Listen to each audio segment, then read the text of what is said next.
हम उन्हें स्टेज पर दावत देते हैं कि वो स्टेज पर आए और दुआ में हमारी रहनुमाई करें। डैनियल गिल साहब। अपने सब भाइयों का शुक्रिया अदा करता हूँ जो इस वक्त सारे हाजिर हैं। अब हम दावत देंगे पास्टर अमजद डेविड साहब को कि वो स्टेज पर तशरीफ लाएं। मेरी तरफ से आप सबको नया साल मुबारक हो। बेदीनी के बढ़ जाने से बथेरों की मोहब्बत ठंडी पड़ जाए, लेकिन ये आज का क्रिसमस डिनर इस बात का सबूत है कि मोहब्बत अपने अंदर इतनी बड़ी अहमियत रखती है कि उसका मुकाम बहुत ऊंचा है, उसको कभी भी जवाल नहीं होता, और ये एक मोहब्बत का एक बहुत बड़ा सबूत है। खुदावंद हम सब के लिए बाइस बरकत बने।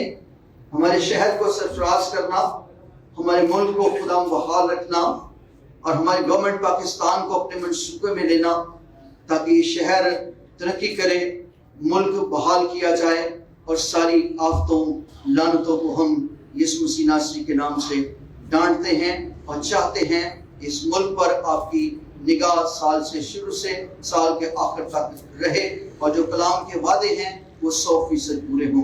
हम आपका शुक्रिया अदा करते हैं, यीशु मसीह के नाम से मांग लेते हैं। मेरा नाम हारून इद्रीस है और मेरा ताल्लुक फाउंडेशन स्टेट से है और मुझे फाउंडेशन स्टेट में तकरीबन 5 से 6 साल हो गए और खुदावंद का शुक्र है आप सबकी सपोर्ट, आप सबकी ब्लेसिंग से आज मैं फाउंडेशन स्टेट में एज अ पार्टनर हूँ। नॉर्दर्न साइड के ऊपर आपको पता होना चाहिए कि ज्यादातर पुल जो लकड़ी के पुल हैं और रस्सी से बंधे होते हैं और उसके ऊपर से जीप्स भी जा रही हैं, लोग भी चल रहे होते हैं। ये एक बाप और बेटी उसके ऊपर से गुजर रहे थे और पुल बड़ी तेजी के साथ हिल रहा था, तो बाप ने कहा कि बेटी मेरा हाथ थाम लो वरना तुम कहीं भी नीचे गिर जाओगे, क्योंकि एक रस्सा आप मतलब पुल के साथ एक रस्सा से चल रहा होता है और लकड़ी का पुल होता है। तो उससे कहा नो पापा, अगर मैं अपना हाथ थामूंगी तब भी मैं गिर जाऊंगी, अगर आप मेरा हाथ थामेंगे तो मैं कभी नहीं गिरूंगी। आप खुदावन को बोलेंगे खुदावन तू मेरा हाथ थाम ले, फिर मैं जिंदगी में कभी नहीं गिरूंगा। तो मैं खुदा का शुक्र करता हूँ कि खुदा ने मेरा हाथ थामा रहा और मैं मुस्तकिल मजाजी के साथ चलता रहा। तो मैं नौजवानों से ये दरखास्त करना चाहता हूँ, खासतौर पर हारून इद्रीस साहब से और फाउंडेशन की पूरी टीम से, और तो मुबारकबाद देना चाहता हूँ कि आपने ये बहुत जबरदस्त प्रोग्राम किया। हमें ये करना चाहिए था, मुझे करना चाहिए था, मगर मैं ना कर सका। मगर ये पहल फाउंडेशन स्टेज लेगी, मैं इनका बहुत शुक्रगुजार हूँ। प्रोफेशनल सारे एक से एक प्रोफेशनल लड़का आज फाउंडेशन स्टेज में काम कर रहे हैं। 1987 में रियल एस्टेट के शोबे से वाबस्ता हुए, यानी 43 इयर्स हो चुके हैं। 1997 में defence and gifted agent association के पहले सेक्रेटरी एजुकेशन मुंतखब हुए। पाकिस्तान में पहली बार रियल एस्टेट की रस्मी तालीम पर काम किया, मुतअद्दिद सेमिनार और वर्कशॉप करवाए और पाकिस्तान में इस मौजू पर पहली 2 कुतुब, मैं तो स्टेट एजेंट हो गया और पाकिस्तान में रियल एस्टेट का कारोबार लिखे। रियल एस्टेट के शोबे में पहली दफा MBA प्रोग्राम शुरू किया और रियल एस्टेट के मुतअद्दिद कोर्सेज कराए। फिर एक अहम समाजी मसले की तरफ मुतवज्जा हुआ और इनकी जो कंट्रीब्यूशन है वो सबके सामने आया है कि इन्होंने मसीही नौजवानों की अपने मुआशरे से बेगारगी की वजूहात खोजने की जुस्तजू की। उनके सदबाब के लिए Miraj memorial social awareness educational programme Pakistan, ये प्रोग्राम अब तहरीक शनाख्त का रूप धार चुका है। बैनर के तले कराची के तालीमी इदारों में मसीही तलबा से मुकालमे और फिक्री नशिस्तों का सिलसिला जारी रखा ताकि वो अपने कंट्री को, अपने होमलैंड को, अपने वतन को पहचान सके और इस मौजू पर संजीदगी से तहकीक की, अपने मुशाहिदे, तजुर्बे, तज्ज़िये और तहकीक को 11 किताबों में समाए। 11 किताबें लिखने में तो जबरदस्त काफी होनी चाहिए। यानी ये ऐसी प्रोफाइल है कि इस तरह का काम है कि इंतहाई इनोवेटिव काम है। जैसे मैं बात शुरू करता हूँ, आप लोग गैस कर सकते हैं मैं किस पर्सनालिटी की बात शुरू कर रहा हूँ, लेकिन अभी तो उनकी कंट्रीब्यूशन मैं सिर्फ आपको काउंट करा रहा हूँ।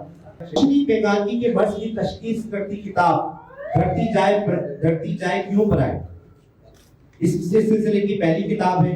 ये किताब इन समाजी रवैयों की कहानी है जिसका सामना वादी सिंध मौजूदा पाकिस्तान का बेटा हजारों साल से करता आ रहा है। इस समाजी इस्तेसाल के रद्द-ए-अमल में सिंध वासियों की मौजूदा नस्ल एक गिरोह मसीहियों ने जो समाजी रवैये अपना लिए हैं, किताब में उन्हें मौजू बनाया गया है। इस किताब में दो निहायत तारीख दस्तावेज एसपी सिंघा की पंजाब असेंबली में आखिरी तकरीर और जोगिंदर नाथ मंडल का इस्तीफा भी शामिल है। ये गुजरात यूनिवर्सिटी में अंग्रेजी जुबान में तर्जुमे के लिए बतौर एमफिल प्रोजेक्ट मुंतखब हुई है। Neglected Christian children of Indus के नाम से इसे अंग्रेजी रूप दिया गया है। ये किताब पाकिस्तानी मसीहियों को पाकिस्तानी मुआशरे में दरपेश मसाइल, दस्तयाब मौक़ों और कमजोरियों और तवानाइयों का तखमीना और मुकम्मल तज्जिया देती है। जनाब आजम मिराज साहब। दोस्तों, सबसे पहले मेरी तरफ से सबको क्रिसमस और नया साल मुबारक हो। सबसे पहले तो ये रियल एस्टेट की खूबी है कि इतनी मुआशरती हम आहंगी अब यकीन मानिए शायद पाकिस्तान के किसी और पेशे में नहीं है। हालांकि मुआशरती हम आहंगी, बैनुल मज़ाहिब हम आहंगी पर एक वजारत भी है, लाखों करोड़ों एनजीओ भी खर्चा करती हैं, लेकिन जिस लेवल की मुआशरती हम आहंगी मेरी इंडस्ट्री में पाई जाती है, पाकिस्तान में इसकी कोई मिसाल नहीं। और उसका सबसे बड़ा सबूत ये आज की महफिल है। आपने देखा होगा, मेरे ख्याल है कि 80% हमारे मसीही भाई बैठे हैं। जो तकरीबात होती हैं वो सोसाइटी में किसी टिपिकल सियासतदान को बुला लिया जाता है, किसी समाजी शख्सियत को, कि मसीही खुद उसको पेश करते हैं और उससे कटवा लेते हैं और कह देते हैं जी एक बड़ी बैनुल मज़ाहिब हम आहंगी हो गई। लेकिन फाउंडेशन स्टेट के बानी ने इस फाउंडेशन स्टेट की बुनियाद ऐसे असूलों, ऐसे फलसफे, ऐसी फिक्र पे रखी कि जहां वो अपने पार्टनर्स का कितना ख्याल रखते हैं। फराज कल अदरीस हारून के साथ मेरे दफ्तर आए, उससे पहले फोन पे बात हुई। जिस तरह वो फराज टची था कि ये प्रोग्राम कामयाब हो और उसका नौजवान पार्टनर खुश हो, उसको मुआशरे में एक्सपोज हो। उसके बाद मुझे अभी पिछले महीने पहले पता चला कि फाउंडेशन ने तरबियत इंस्टीट्यूट का इजरा किया है, तरबियत फाउंडेशन का। तो उसके बारे में जो इस तरह के वेलफेयर के काम होते हैं, जो किसी वली सिर्फ सोच से मुतासर होकर किए जाते हैं, उनके बारे में बड़े सगीर के बड़े सूफी शायर ने कहा है ऐसे लोगों के बारे में। लख हजार किताबा पढ़ के दानिशमंद सदेवे हूँ, नाम फकीर तहीदा होवे कबर जिन्ना दी जीवे हो। अब कबर उन्हीं लोगों की जीती है जो कुछ सोसाइटी को दे के जाते हैं, और कबर जीने से मुराद कि सोसाइटी में आप कुछ ऐसा काम कर जाएं जो आपके जाने के बाद भी याद रखा जाए।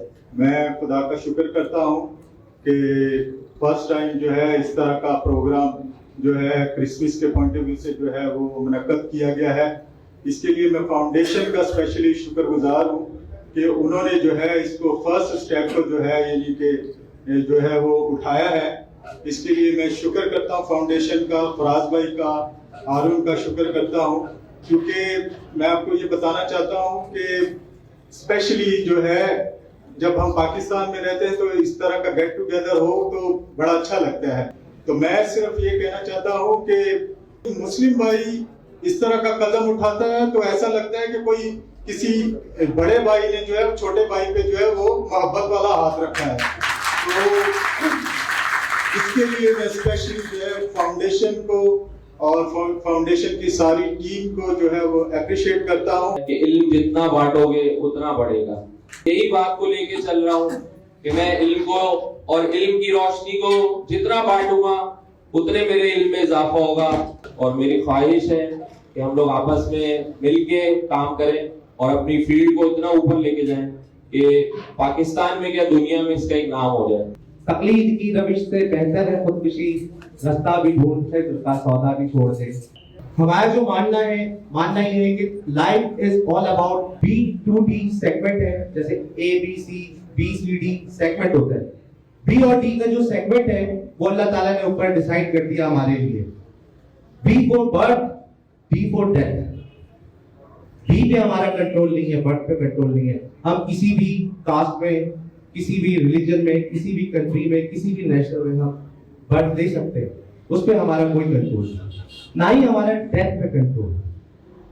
लेकिन एक चीज पे कंट्रोल है जो है C, दैट इज चॉइस। हमें चूज करना है कि हमने किस तरह से रहना है। यानी life is all about B2D और उसके बिटवीन आता है C, जिसे हम कहते हैं चॉइस। एक 5 साल का बच्चा होता है, वो जाता है अपनी वालिदा के पास और बोलता है मामा आई लव यू। वो जवाब देती है बेटा आई लव यू टू। वो 16 साल का होता है, वो जाता है मामा के पास, वो बोलता है मामा आई लव यू। तो उसकी वालिदा बोलती है बेटा कितने पैसे चाहिए। जब वो 25 साल का होता है वो फिर अपनी वालिदा के पास जाता है और बोलता है मामा आई लव यू। उसकी वालिदा बोलती है बेटा बता दो कौन है, हम अरेंज मैरिज करवा देंगे। जब वो 40 साल का होता है वो बोलता है मामा आई लव यू। उसकी वालिदा बोलती है बेटा मना किया था शादी मत कर इससे। और वही बच्चा इसलिए कह रहा हूं कि वालिदा के लिए हमेशा उसकी औलाद, उसके बच्चे होते हैं। जब वो 60 साल का होता है तो अपनी वालिदा के पास जाता है और बोलता है मामा आई लव यू। उसकी वालिदा ने बोला मैं किसी पेपर पे साइन नहीं करूं। पॉइंट ये है कि मेरा पैसा, मेरा घर, मेरी शादी, मेरी प्रॉपर्टी, मैं यानी हमने अपनी जिंदगी को जो रिवॉल्व किया हुआ है वो मैं के बेसिस पे किया हुआ है। तो हमारी फिलॉसफी थी हमारे लिए सबसे खतरनाक चीज जो है वो है मैं, और वो हमने यहाँ पे डेवलप करना शुरू किया फाउंडेशन स्टेट में। हमें ट्रेवल करना था आई से टू बी, और हमने किया आई से बी में ट्रेवल किया। जहां पे फाउंडेशन स्टेट में फिर कभी मैं की बात नहीं हुई और हम की बात हुई इस जर्नी में। फिर हमने सीखा बी से यू तक का ट्रेवल करना शुरू किया। इसी फिलॉसफी की बेसिस पे हमने फाउंडेशन कंस्ट्रक्शंस की बुनियाद रखी। इसी फिलॉसफी की बेसिस पे हमने फाउंडेशन बैंकेट क्लब की बुनियाद रखी और इसी फिलॉसफी की बेसिस पे हमने तरबियत इंस्टीट्यूट की बुनियाद रखी। ठीक पाकिस्तानी, हम बड़े स्मार्ट लोग। तो एल्बर्ट आइंस्टाइन सफर कर रहा था, उसके साथ एक पाकिस्तानी बैठा हुआ। उसने ये बोला कि I am the renowned scientist of the world from the great Britain. ये पाकिस्तानी,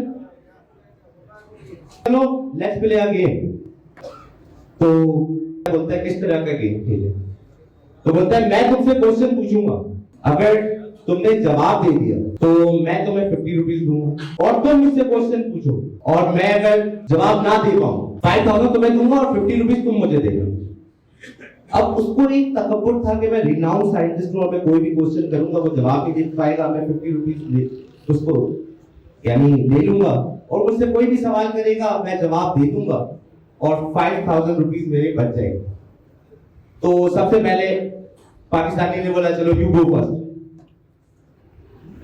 तो उसने पूछा कि ये बताएं सन और अर्थ का डिस्टेंस क्या है? उसने जेब से 50 रुपए निकाले और दिए, बोला मुझे नहीं पता। अच्छा, अब एल्बर्ट आइंस्टाइन ने बोला तुम सवाल करो। उसने बोला let me know one thing कि what goes up to the mountain with 3 legs और कम्स डाउन विद 4 legs। 3 पैरों से पहाड़ों के ऊपर जाता है और 4 पैरों से नीचे आता है, ऐसा कौन सा जानवर? अब एल्बर्ट आइंस्टाइन को पाकिस्तानी ने परेशान कर दिया। जब वो परेशान हो गया उसने बोला मैं ग्रेट साइंटिस्ट हूं उसने एयरस्टेस को बुलाया, बोला मुझे वाईफाई की फैसिलिटी दो। उसने गूगल पे सर्च मारा, हर जगह सर्च करना शुरू किया, कॉल्स की, दोस्तों से मालूम करने की कोशिश की, लेकिन सबने बोला कि अभी पता नहीं है कौन से। वो बड़ा परेशान। उसने बोला उस बंदे को 5000 देने के बाद कि यार मुझे तो नहीं पता, तुम बताओ। 5000 जैसे ही उसको दिया वो सो गया, पाकिस्तानी सो गया। तो अल्बर्ट आइंस्टाइन को बड़ा गुस्सा आया, उसने उसको उठाया, बोला भाई अब तुम बताओ कि कौन सा ऐसा जानवर है जो 3 पैरों से ऊपर जाता है और 4 पैरों से नीचे आता है। उसने जेब से 50 रुपए निकाले और अल्बर्ट आइंस्टाइन के हाथ में रखते हुए बोला आई डोंट नो। हम अक्सर सेमिनार्स वगैरह में जाते हैं तो मुझे लोग बोलते हैं आए बैठे हम आपको बताते हैं अमीर कैसे बनना। आपने अमीर कैसे बनना है?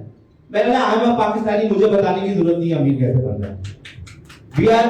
वी नो कि हमें किस तरह से पैसे बचाने। इंग्लिश की बड़ी मशहूर कहावत है, वो ये कहते हैं कि पैसा कमाना मुश्किल नहीं है, पैसा बचाना मुश्किल है। तो हमें पैसा कमाना भी आता है, पैसे बचाना भी आता है, मगर हमने वैल्यूज के साथ काम किया। हमारे लड़कों ने बहुत अच्छी डिलीवरी दी। फाउंडेशन स्टेट इस बात पे बहुत ज्यादा कमिटेड है कि वो अपने एक्सीलेंस को और ज्यादा इंप्रूव करेगा। कंटिन्यू बेसिस पे कुछ ना कुछ ऐसा जरूर डिलीवर करेंगे जिसके थ्रू हम ये बताएंगे कि हम रियल एस्टेट की इमेज बिल्डिंग कर रहे हैं। हम ये बताएंगे कि रियल एस्टेट प्रोफेशन कितना प्रेस्टिजियस है। एजुकेशन बेस्ड प्रोग्राम हम अरसा दराज से करते आए हैं। आपको अगर मैं बताऊं तो हमने कई सेमिनार किए। हमने डायनेटिक्स की फिलॉसफी पे पहला सेमिनार किया था रॉयल होटल क्लब में, खुर्शीद साहब ने उसको होस्ट किया था।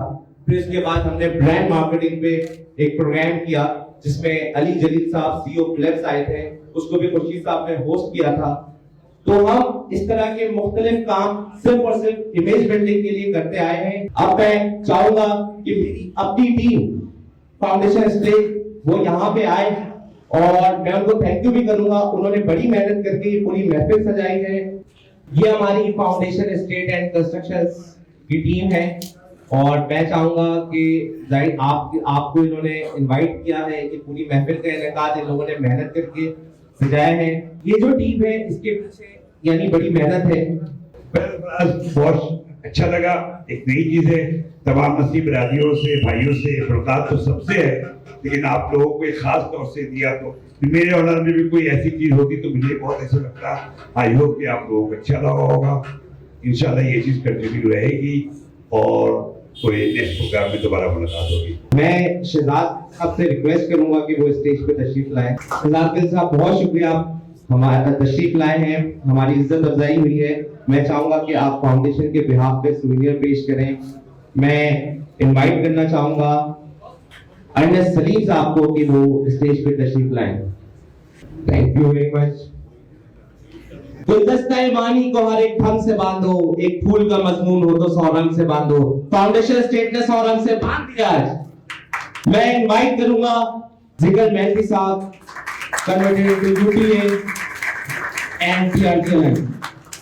जिगर मेहदी साहब बहुत शुक्रिया, हमारे सीनियर हैं, हमारे मेंटोर हैं और मैं जिगर मेहदी साहब का तहे दिल से मशकूर हूं कि हमारे किसी भी प्रोग्राम में जिगर मेहदी साहब अपनी मसरूफियत में से टाइम निकाल के आते हैं। तो मैं रिक्वेस्ट करना चाहता हूं नजीर बरकत साहब से कि वो स्टेज पे तशरीफ लाए।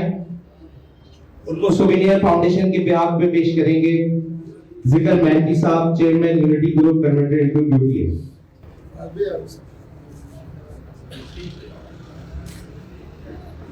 मैं एक बात करना चाहता हूँ, सब लोगों को उन्होंने बताया किस तरह मेहनत करनी है, क्या करना है, लेकिन मैं इसको एक शॉर्ट फॉर्म में बता देता हूँ कि मजनू बन जाओगे तो लैला मिल जाएगी। तो अपना प्रोफेशन के लिए आप मजनू बन जाओ तो इंशाल्लाह आपके टारगेट पूरे होंगे। मैं रिक्वेस्ट करता हूँ डैनियल साहब से, उन्होंने बड़ी मेहनत की इस प्रोग्राम को यानी पूरा डिजाइन करने में, हमें बहुत ज्यादा असिस्टेंस दी। डैनियल साहब प्लीज स्टेज पे आप तशरीफ लाएं। अब मैं रिक्वेस्ट करूंगा कि वो निक्सन तशरीफ लाए स्टेज पे। निक्सन को एक सोवेनियर पेश करेंगे डैनियल साहब।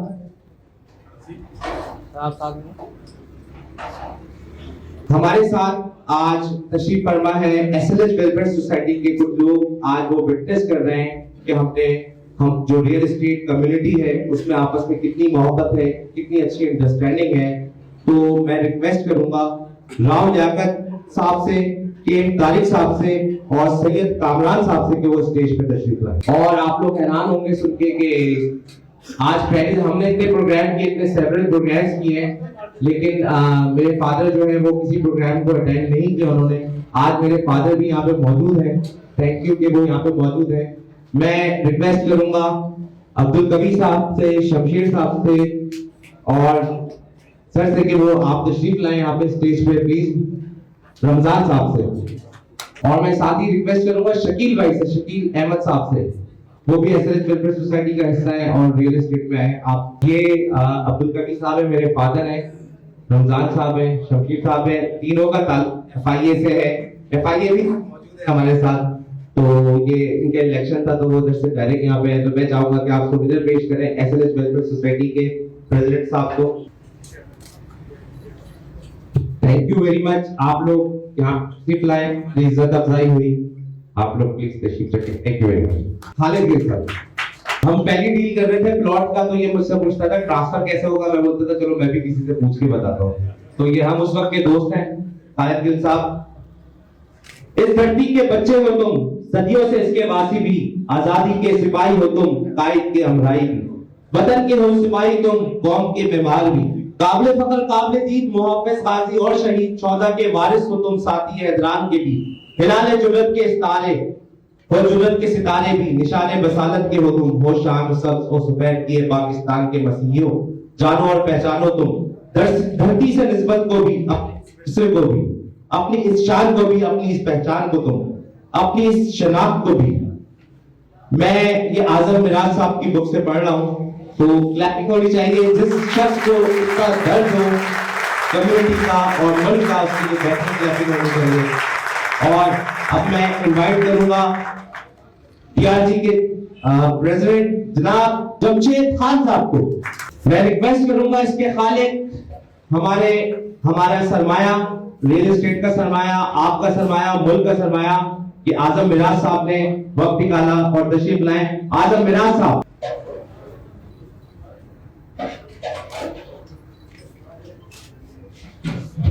मैं एक बार फिर फाउंडेशन ग्रुप की जानिब से आप लोगों का तहे दिल से मशकूर हूँ, ममनून हूँ कि आप लोगों ने अपना कीमती टाइम निकाला।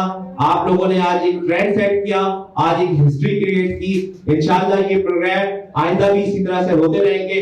Thank you very much. Allah Hafiz.